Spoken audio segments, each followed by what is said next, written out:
I hope you guys like crab cakes because we got a band from Maryland, Carbonstone, industrial rock animals. Introduce yourself, guys. Say I'm hello. I'm Corey James, and this is Neely, and the other guys aren't here. But what's up, everybody? The other guys are Dan and Tony and Jeremy and sometimes Crystal too. Yeah. Awesome. Yeah, this is great. So I'm gonna go ahead and just start off the bat. When I first got into music, one of my favorite bands that really made me want to play was a band called Orgy. I'm sure you guys are quite familiar, and my mom was a big Tears for Fears fan, and I just wanted to ask you, I have an appreciation for new wave and a lot of industrial music, and those were kind of the first bands that I kind of listened to and was like, hey, this sounds good. You guys are a band that is soaked in the industrial. I would almost say a lot more than a lot of bands these days. I would say definitely with more of an old school approach. Yep.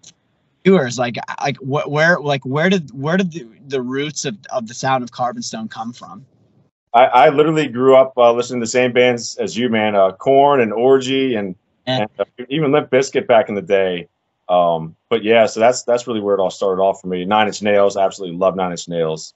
And our sounds, we've been around for a while, and our sound was way different probably about 10, 11 years ago. And, with obviously all the technology and the advancements and the ability for us musicians, like yourself, that we can get the gear and the know-how to make that sound happen. That's where that whole sound finally changed. And I'm definitely in love with the sound we have now, for sure, the industrial stuff. And we're hearing a lot of bands bring electronic production into their sound now with a lot of the new regional acts that I've been listening to anyway. Yep. Silent Theory, they're not, I guess they're technically industrial, but that they're just using electronic elements to reinforce their own thing. We're definitely more explicitly industrial. I never really thought about the whole new wave thing until you mentioned it. And yeah, it's definitely in there. So we more like a Breaking Benjamin, typical hard rock band for a while. And then what really happened was Tony came around and he unlocked the industrial for us and really was able to finally do that thing that Corey really wanted all along. Yep. Absolutely, man. I think when I first listened to Scream and even hearing I was jamming out to your cover of I Just Died. Yeah. The delivery on that song was beautiful. I think it was really cool to hear someone with such a sensual delivery, very similar to the way that song was sang, except with a little bit more aggression. A lot of bands I think are electronic in different ways. And by the way, I wanted to say that I'm a huge Silent Theory fan. I'm actually trying to get those guys on here maybe some other time, but I love Silent Theory. When you hear bands these days, I think the electronic I would say the electronic elements are more of a EDM-ish influence, whereas yours is more synth dark wave based.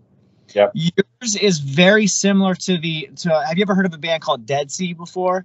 Yes, of course. Yep. I would say more in that vein. And I would say a lot of people that, I would say it's not as like hard edged as Nine Inch Nails, but it's definitely in the vein. I would say that like the synthesizers and kind of those like those synth drums and stuff, the way they kick in on Scream and stuff like that, I think is definitely what I enjoy about it, is that when you think of industrial, that's what you should think of. And that's what you guys have. And that's one of the things that I really enjoy about your band is it's not electronic, and no sweat on people that are electronic these days. Is just, you guys are very rooted in an older sound to me.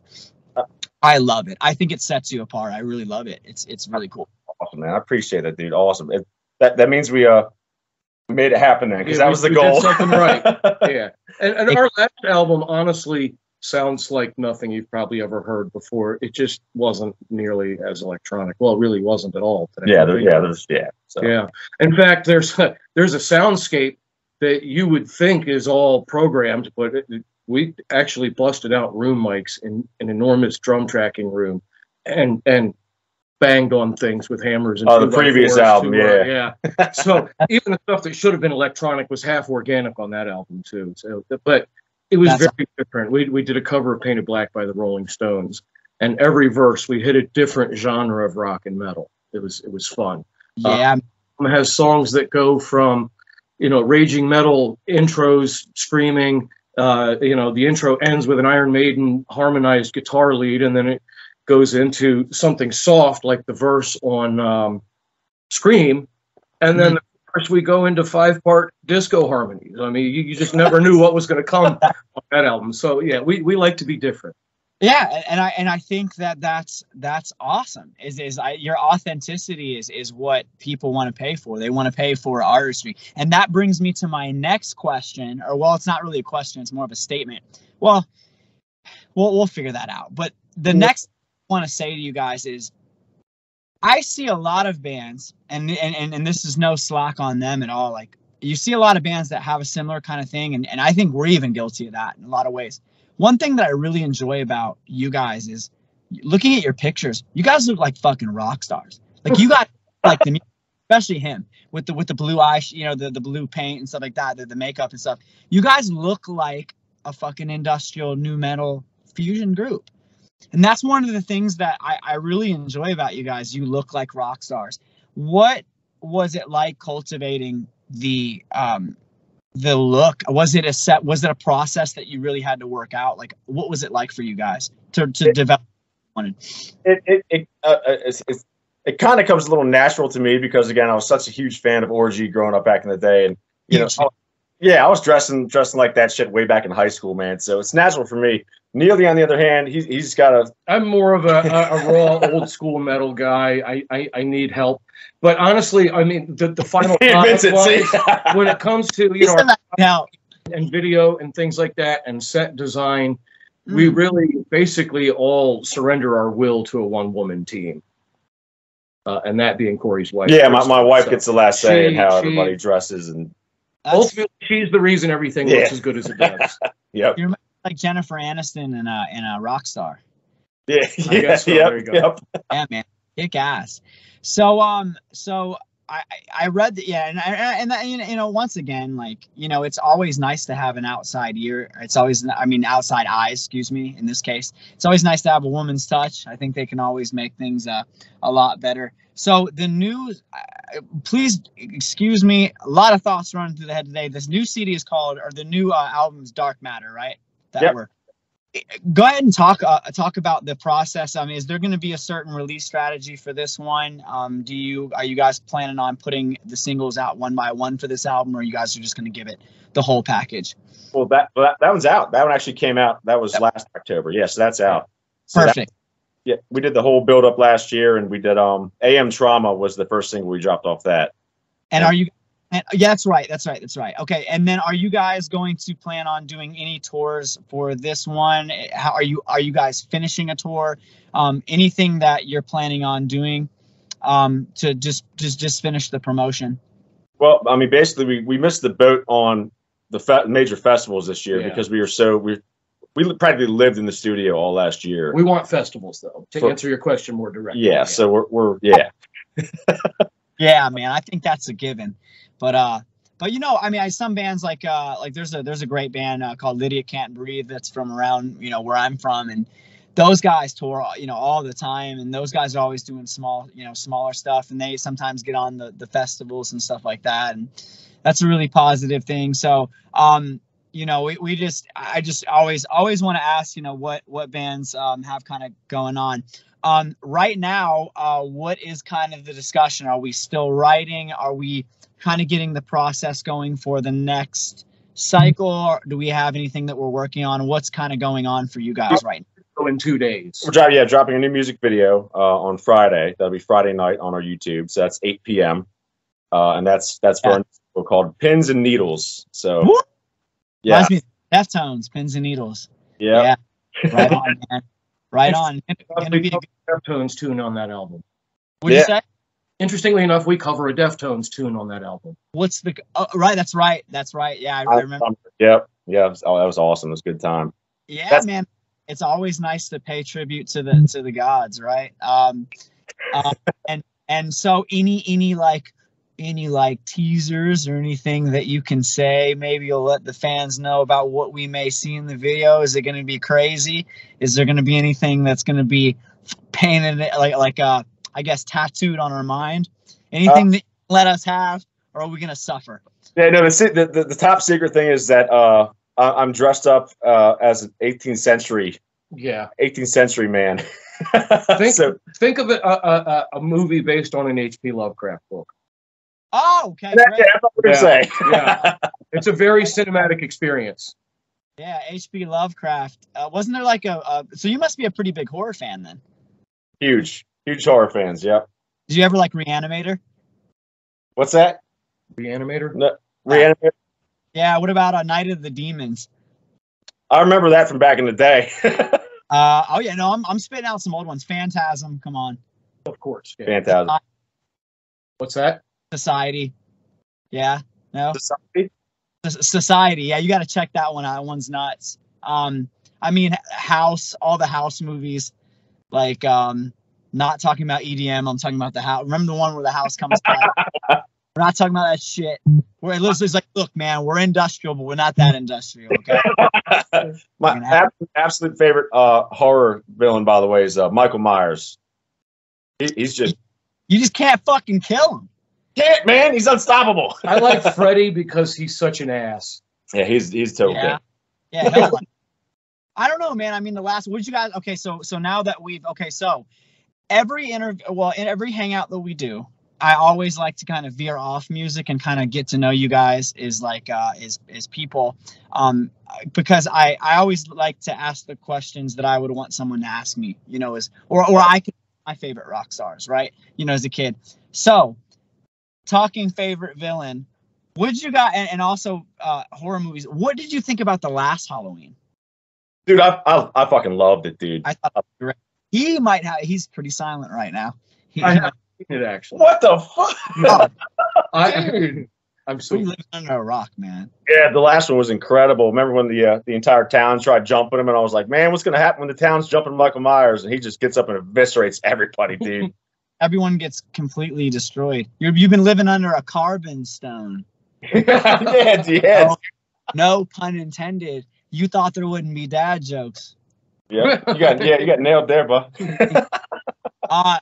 I would probably say, for me personally, man, anything that comes out of the ground, or is like half dead. Yeah. Like a humanoid kind of ghoulish thing has always been the preferred method of scary. And when I was a kid, like we had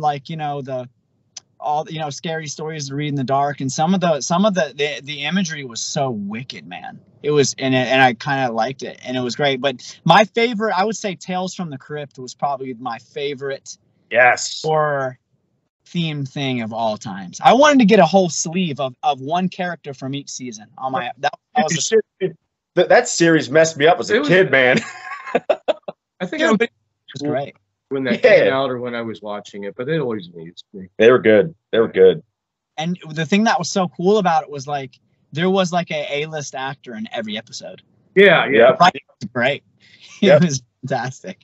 Badass.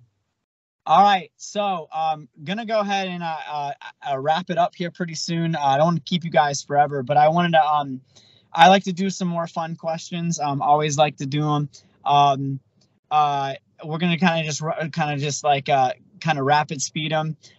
You can answer any way you want to. It can be multiple things like that. Top 3 favorite albums. Go ahead. Go ahead, Neely. Ride the Lightning. Woo. Sound of White Noise by Anthrax. Thrash metal heaven right there. You putting me on the spot. I don't know, man. I'm telling you. You know, it's something by Porcupine Tree to come out of left field. Wow. Okay. I'll say Offspring Smash for sure. Which one? Especially if you were. What's that? Especially if you were a skater kid. If you skateboarded in the mid to late 90s, you listened to Offspring. I did. I tried to skateboard and hurt myself a lot. So did we all. Yes. Yeah, so Offspring Smash, Corn, we'll say Follow the Leader, and obviously Orgy Candy Ass. I'll say that. Wow, that's awesome that I actually guessed one of them. Have you ever heard of Ryan Shuck's project? It's called Julian K. Absolutely. Yeah. Yep. It's wild. You're the two people I've ever met that I've actually got to vibe with on that. Are you serious, dude? It's First so fucking people. It's so good. Dude, they're amazing. I love them. They were awesome. I was listening to them in college. Like, it was great, man. I love those guys. I love Kick the Bass and, Breakfast in Berlin. All those songs were great, man. And, what was kind of cool is, so this kind of leads me into my favorite album. So I would probably say Hybrid Theory, Break the Cycle, and then a band you probably never heard of called Revis, Places for Breathing. They're like a softer alternative rock band. Kind of missed the mark. Should have had a lot more, but I would say them. But Chester did a lot of work with Ryan, and they had a band called Dead by Sunrise, and that was with Amir. Amir was there as well. Yep. Amir to Rock, and I actually have the pleasure. So I'm a restaurant server. I got a name drop here because this is so fucking cool. Because I'm a huge nu metal fan. There's a band called Scrape that I loved. I'm sure you guys love too. And their guitarist Mike Lynchard comes into my work all the time. I get to serve him. That's a really special thing. And he knew Amir and all those guys. It's kind of cool to go down the rabbit hole, man. It's really cool. But next one, favorite gas station food item. Beef jerky, man. Beef jerky. Beef jerky. Beef pickled eggs. Wow. This guy, what are you doing living in Baltimore? Dude, you belong in the South. You belong South, brother. What about pickled sausage? No love there. It's just the eggs. You can only get them super spicy around here, and I will eat them sometimes, but they tear my stomach up. But I enjoy them. Yeah, they'll melt your face off. Yeah. Yeah, dude. Yeah, no, I totally get it. But it's a fucking hot dog. It's been sitting in jalapeno juice. I don't care what you say.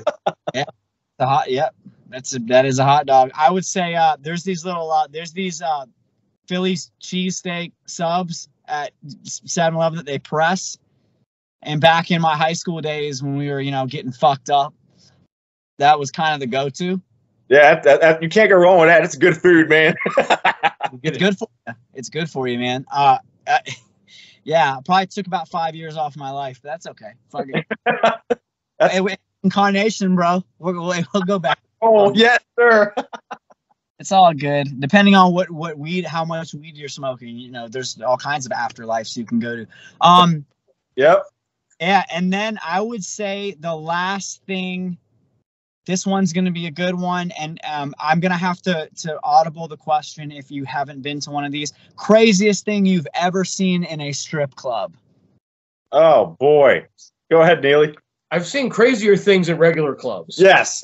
Craziest thing you've seen in a regular club? Crazy experience in general.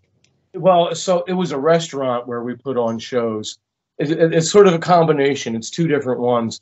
And I don't think the owners realized that they were basically hiring a strip show and not really a musical act. And they weren't allowed to take their tops off, but apparently some of them did. I didn't get to see it. Yeah. This is great. On the floor of the stage, on the drum riser, on the back wall, on the floor in front of the stage, there was beer, milk, water, cereal, chocolate syrup, and hot dogs that they were firing out of an air cannon at a stripper's ass. Wow. Wow. I wasn't there for that. And I was getting paid to be there. It's rad, dude. Yeah, it was pretty wild. Better you get paid to see that kind of debauchery. That's amazing. Yeah. That's wild. I mean, there was. Were you in the band? We played a show years ago. I can't remember what the show was, but there was a whole bunch of chicks. What's her name? Humped my monitor. No, that wasn't it. There was a whole bunch of chicks that there was supposed to be some dance party or something after our set, and we get done our set, and this dance party just turned into all these chicks just getting naked and dancing, and it was really fucking weird. This was before I was in the band. Okay, probably right. I remember before, you telling me about that. Yeah. That was wild. Something about a certain time at night, a certain atmosphere in the air, and I think the planets aligned to make chicks get naked at that time. Yeah, I was just getting a beer and turned around. I was like, "What the hell's going on, man?" Yeah, I hope my wife See, I mean, there was kids there earlier for the show. It was an all ages show and shit. I was like, okay, yeah, dude, you're gonna get an education today. Some shit that spreads eagle. Great, guys. This has been, I think one of the funnest interview. This is like the funnest interview yet, man. This has been really cool. Once again, Carbonstone from up there in Maryland, our friends. Hopefully one day when we're stopping in, we can come, hang out and get a beer. Maybe we'll see each other at a festival someday in the near future. yeah. I had such a great time hanging out with you guys. One last send off to our fans. We just want to let you know these guys have a new music video coming up. Where can we find your music, man? Besides, Spotify, we got Spotify, YouTube. Do you have a website? Anywhere where we can get in contact with you to kind of spread the love. Where will we find you? Everywhere. Yeah. Yep. Yeah. You go to our YouTube channel right now, and there's already a thumbnail for the video that releases on Friday. You can click on it. And then in the bottom right of the screen, there will be a little guide that sets a reminder. So it'll make your phone switch you off and not forget. Yep. Guys, thank you so much once again on the Alive and Stone podcast. Can't talk today. Sorry, that stripper story kind of messed my speech up. There you go. Carbonstone.